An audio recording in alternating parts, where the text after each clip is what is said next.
Thank you very much. So we have good news. We've reached a deal. It's a good deal for everybody, I believe. And it's, I think you were saying this is probably the biggest deal ever reached in any capacity, trade or beyond trade. It is. It's a giant deal with lots of countries, because as you know, Ursula represents a lot of countries, not one country.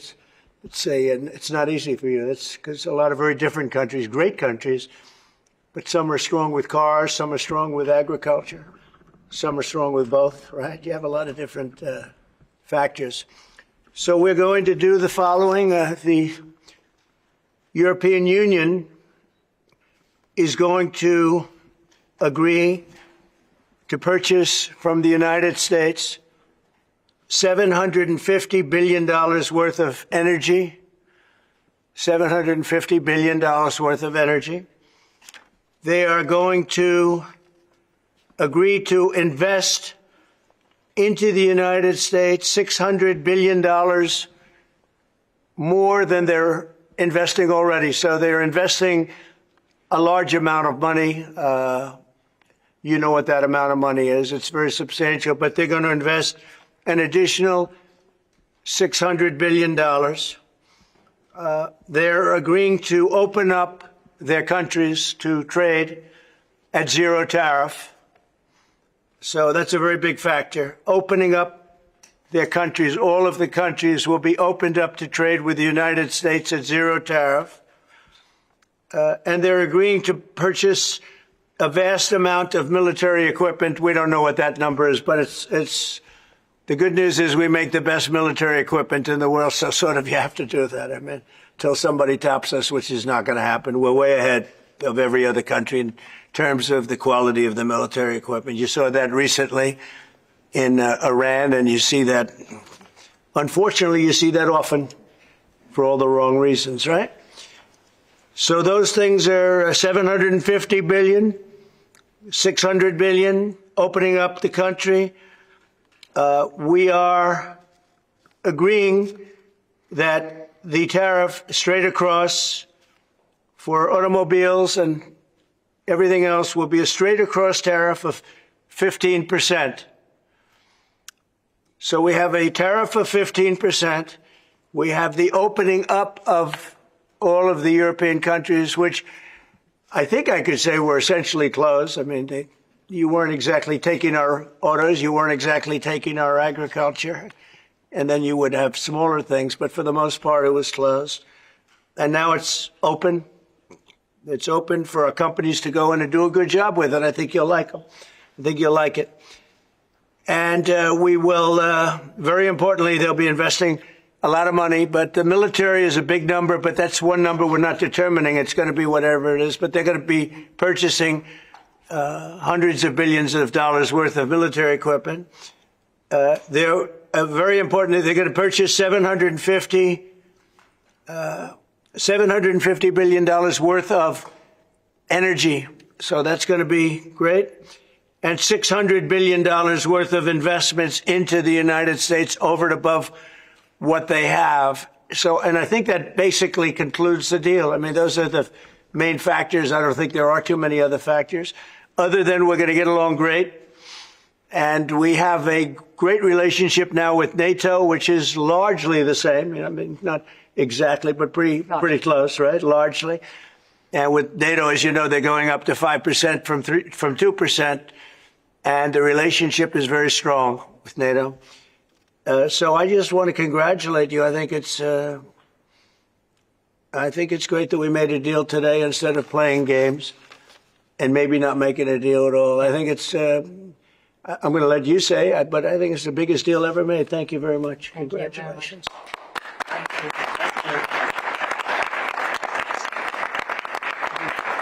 Yeah, thank you. We have a deal. We have a trade deal between the two largest economies in the world. And it's a big deal. It's a huge deal. It will bring stability. It will bring predictability. That's very important for our businesses on both sides of the Atlantic. It's 15% tariffs across the board, all inclusive. The investments Mr. President just described, they're going to go to the United States and the purchases over there. Indeed, basically the European market is open. It's 450 million people. So it's a good deal. It's a huge deal. Yeah. It was tough negotiations. I knew it at the beginning, and it was indeed very tough, but we came to a good conclusion for both sides. So again, congratulations and many thanks. Thank you very much. Thank you.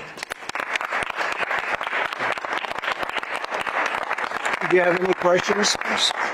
How did you come to a deal so quickly? Did the European Union come there and get I think we both wanted to make a deal.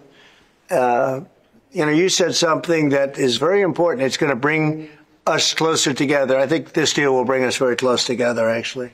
Sort of, it's a partnership in a sense, but it's a very good point, and it's something that's very important. But was there one issue that needed to get over the hurdle? No, we had 4 or 5. No, not pharmaceuticals. I mean, we're going to be, as you know, a lot of companies are coming into the U.S., and that's unrelated to this deal. But it's, I think this didn't just start today. We had a meeting. I wasn't sure. I said 50-50. I think you probably felt the same thing. But this started months ago, this negotiation. So we knew pretty much what we were getting into, and we were able to make a deal that's very satisfactory to both sides. So it's a very powerful deal. It's a very big deal. It's the biggest of all the deals. It will be the biggest of all the deals. So we're very honored to have done so. And your staff has been fantastic, and they've worked together long and hard. They worked hard and long, and many thanks to the teams on both sides. It was, as I said at the beginning, a heavy lifting you had to do. But many thanks also for the talks we had many times on the way to our goal. And now we made it. And that's good. It's really good. Anybody else? Yes, ma'am. I have a question for the EU Commission President. What are the U.S. concessions? What is the U.S. giving up in the deal, if anything? So the starting point was an imbalance, a surplus on our side and a deficit on the U.S. side. And we wanted to rebalance the trade relation.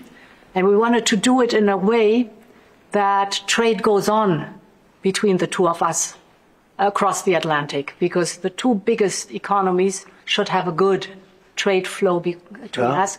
And I think we hit exactly the point we wanted to find. Rebalance, but enable trade on both sides, which means good jobs on both sides of the Atlantic, means prosperity on both sides of the Atlantic, and that was important for us. And again, the energy is a very important component, because we have more energy than anybody else in that sense. And I think it was very wise that they buy a lot of energy, and it's great stuff, and it solves a lot of problems. So that was a great decision, I think. Is there an industry in the U.S. that you see maybe having the first impact of getting into this market that was not accessible before, whether it's auto or what's the first call you made? Yeah, I think cars. Cars basically were not invited. Were not. I don't know if the word is not allowed or just you just kept them out somehow, right? But cars will be. We have some cars that do terrific business, and we do really well with the pickup trucks, with the SUVs. We have some great things, and I think the people of Europe will have some diversification. I think that'll make them happy. So I think maybe cars would be the one that would go the biggest, and the second would be agriculture, the farmers. And we'll do it in very strict conjunction with the president and the European Union. And they're coming into our country with great vigor. And I think they're going to make a lot of money with this. I think everybody is. I think and again, it's going to bring a lot of unity and friendship. It's going to work out really well. Okay? What's the next deal you're focused on now? Say it. What's the next deal you're focused on now? It's an interesting question. This was the big one. This is the biggest of them all. We're looking at deals with 3 or 4 other countries. But for the most part, I can't get them to understand that it's the letter. We just sent that letter, and that letter is, very universal for most. I mean, you wouldn't be able to do this. You wouldn't have the time or the patience to be able to do a deal like this. Most of the others are going to be a certain tariff, and we're going to keep it as low as we can. They're generally smaller countries, or countries we don't do much business with. But that they've already received, to a large extent, they've received a letter. They'll probably receive a letter of clarification or a confirmation type letter, which will go out sometime during this week, prior to August 1st. And the tariffs will start being paid by those countries prior to August, on August 1st and beyond. Okay? Mr. President, was part of the rush to get this deal done to knock the Jeffrey Epstein story out? Oh, you got to be kidding with that. No, had nothing to do with it. Only you would think that. That had nothing to do with it. Which is good for European business and American business. Businesses in this country, particularly small businesses, are closing at a record rate. And you're seeing the Prime Minister tomorrow, Keir Starmer. What does he need to do to help British business in this country? I think everybody's going to be happy with this. The Prime Minister of the UK, while he's not involved in this, will be very happy because, there's a certain unity that's been brought there too. We have a separate deal with them, but I think he's going to be very happy to know. Look, he's friendly with all of you. I think he's a very good man, and he's going to be very happy to see what we did. I think UK is going to be very, very happy. Thank you all very much. Appreciate it. Thank you. Thank you very much.